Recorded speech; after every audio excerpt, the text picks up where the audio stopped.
Europe جب واپس آئیں گے یورپ میں تو ظاہر ہے اس کے بارے میں بات کریں گے. ہمارے ساتھ ڈاکٹر خاقان نجیب ہیں, پبلک پالیسی ایڈوائزر ہیں, فائنینشیل ایکسپرٹ ہیں.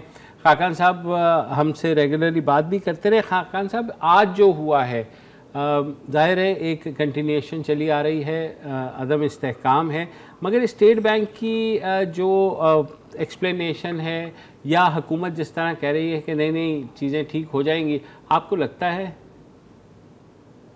بسم اللہ الرحمن الرحیم. مبشر بھائی, thank you for having show, it's always a pleasure.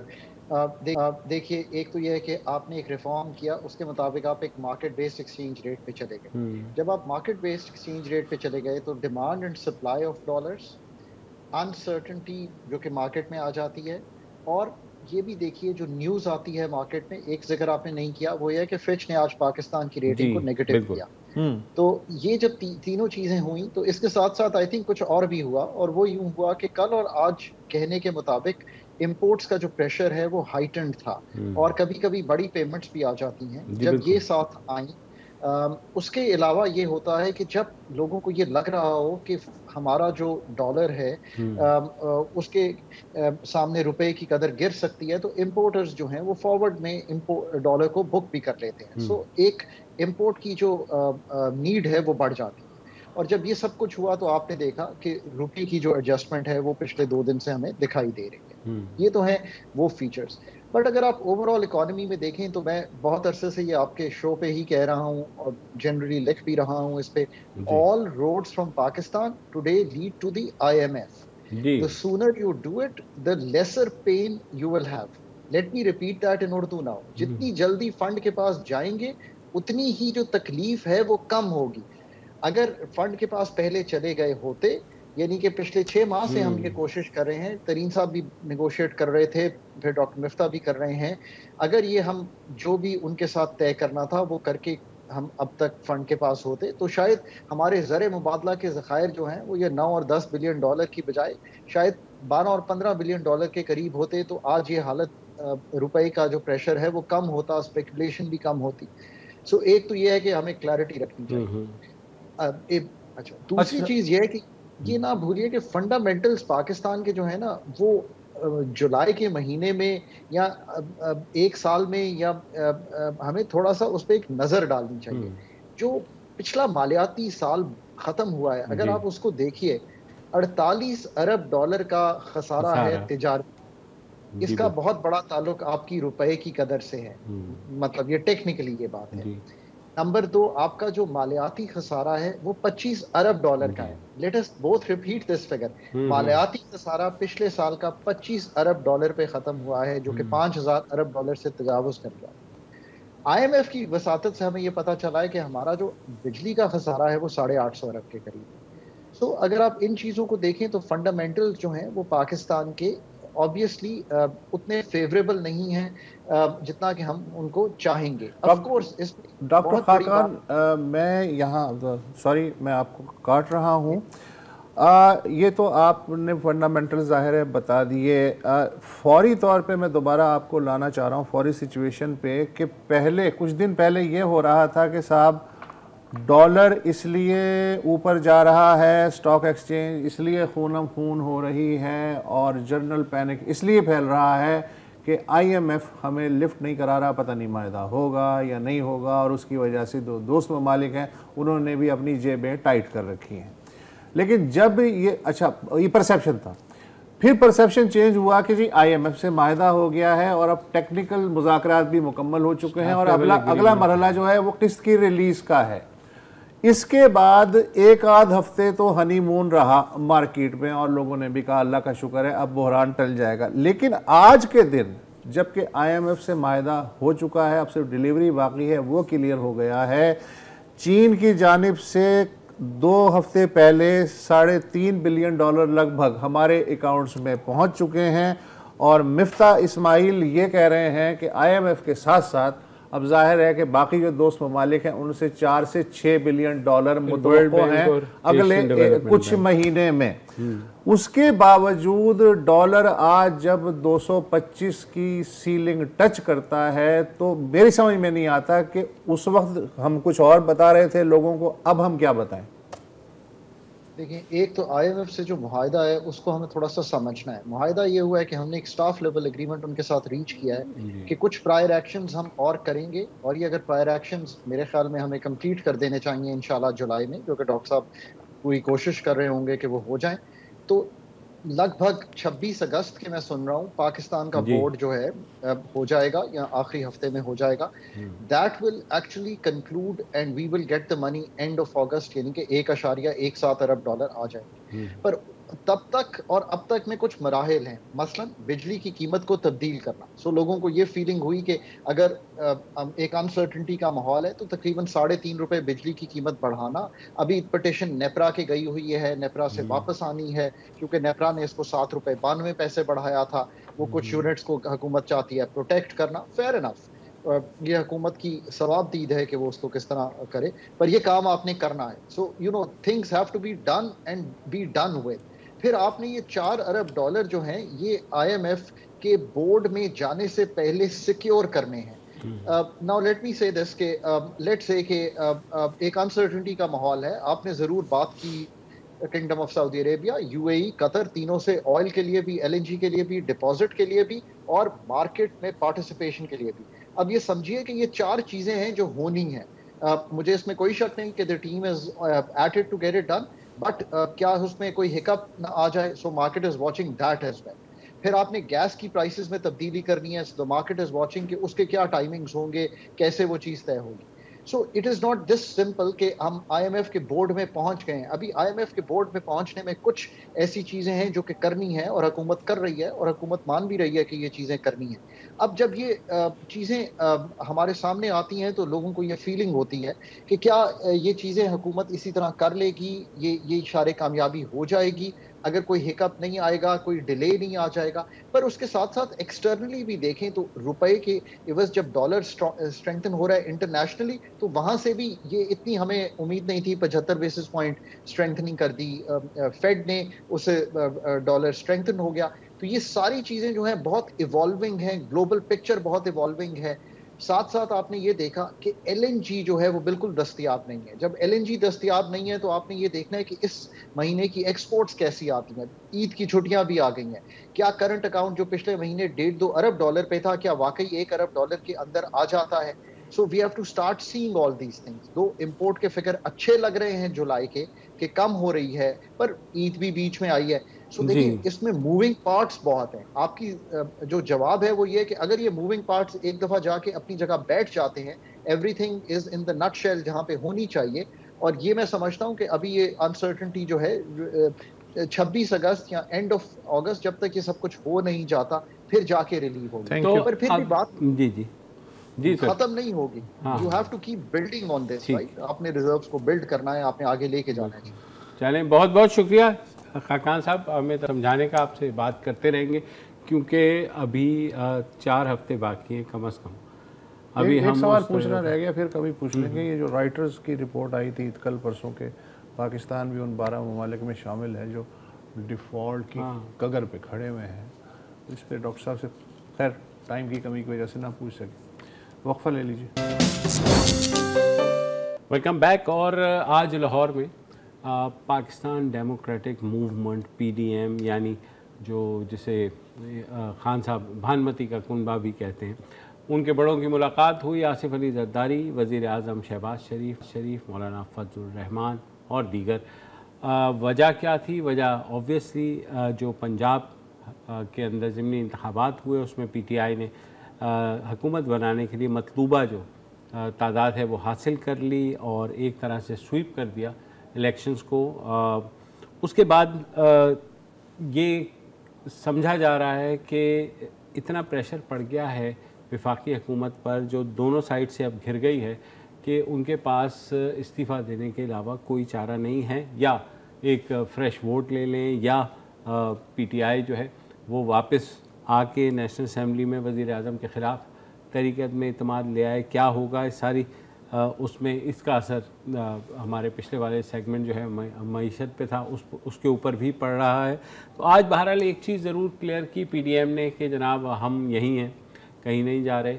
اگلے سال الیکشنز ہوں گے مقررہ وقت پر, مگر وہ کھینچیں گے کیسے اتنا لمبا عرصہ؟ نہیں وہ ظاہر ہے کھینچیں گے کیسے ہی سب سے بڑا سوال ہے. اور کل ہم نے جو جغرافی کی بات کی تھی اسلام ساتھ، اگر پی ٹی آئی والا پنجاب لگ رہا ہے اور پی ٹی آئی والا خیبر پختونخوا لگ رہا ہے اور پی ٹی آئی والا آزاد کشمیر لگ رہا ہے اور پی ٹی آئی والا ہی گلگت بلتستان بھی لگ رہا ہے، تو تیرا کیا بنے گا ڈیش ڈیش. اب مسئلہ یہ ہے کہ ایک تو یہ ہے شیخ رشید جنہیں ہم اور آپ جانتے ہیں. ایک بہت پہلے 60s میں ایک شیخ محمد رشید صاحب ہوتے تھے، بالکل بہت نئی نسل کو نئے شاید علم نہیں ہے ان کا. وہ ایک انتہائی بے لوث لیفٹ کے بہت سرکردہ کارکن، پوری زندگی ان کی جد و جہد میں گزرے. اور انفیکٹ جو ذوالفقار علی بھٹو کا بیانیہ جو بائیں بازو کی جانب جھکاؤ، سوشلزم کی بات اور مساوات کی بات، تو اس میں منشور بنانے میں شیخ رشید صاحب کا بہت حصہ تھا. وہ وزیر صحت بن گئے پیپلز پارٹی کی پہلی کابینہ میں. تو ایک دن وہ اپنے کامریڈوں میں بیٹھے ہوئے تھے جو ان کے ساتھ بوریا نشینی کے زمانے سے تھے. تو ایک نے کہا کامریڈ یار چنگا نہیں لگتا کہ تو ہن اس عمر وزیر بن گیا یار، ویسے بھی تیری بڑی عزت سی، کی لوڑ سی تینوں.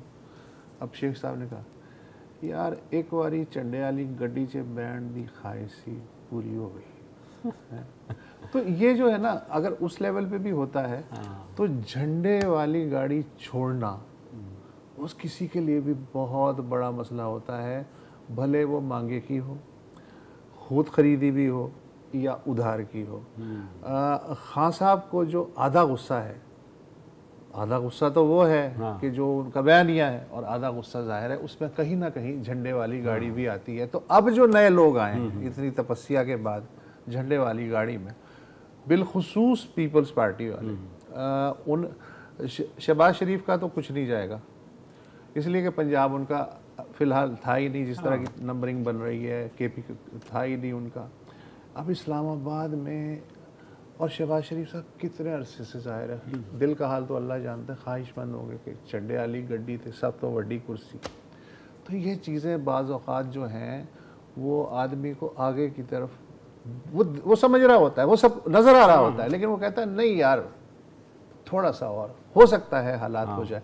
تو مجھے یہ لگتا ہے کہ اب یہ جو میاں نواز شریف کا نیریٹو ہے، اگر ان سے آپ بند کمرے میں پوچھیں تو وہ تو میرا خیال ہے شاید یہی کہیں کہ الیکشن کی طرف جانا چاہیے، اور اس لیے کہ ضمنی الیکشن کا جو صورتحال ہے اس کی بنیاد اس کو بیرومیٹر بنا کے ہم وہ نہیں کر سکتے. لیکن آج جو اجلاس ہوا اس میں پیپلز پارٹی کے ایک سینئر رہنما نثار کھوڑو، ان کا ایک کوٹ میں پڑھ رہا تھا. انہوں نے کہا کہ جی اگر عمران خان مسلسل یہ پریشر ڈال رہے ہیں کہ جی قبل از وقت انتخابات ہی اب واحد راستہ ہیں، تو پہلے وہ ایسا کریں خیبر پختونخوا کی اسمبلی تحلیل کر دیں تاکہ ان کی سیریسنس ظاہر ہو کہ وہ کتنے سیریس ہیں اپنی اس ڈیمانڈ میں.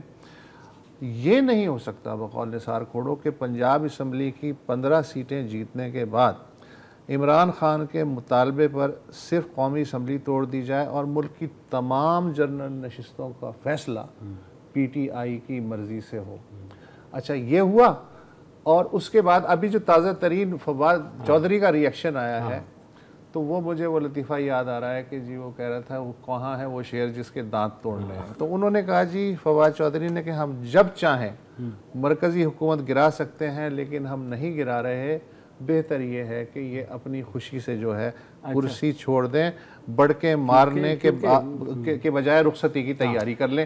تو موڈ یہ چل رہا ہے، اس سے نیکسٹ لیول پہ موڈ عمران خان کا چل رہا ہے. وہ یہ کہہ رہے ہیں کہ جی ہم آتے ہی جنہوں نے حکومت کی تبدیلی کی سازش کی اور پاکستان کو اس افسوسناک صورتحال تک پہنچایا ان کا احتساب کریں گے.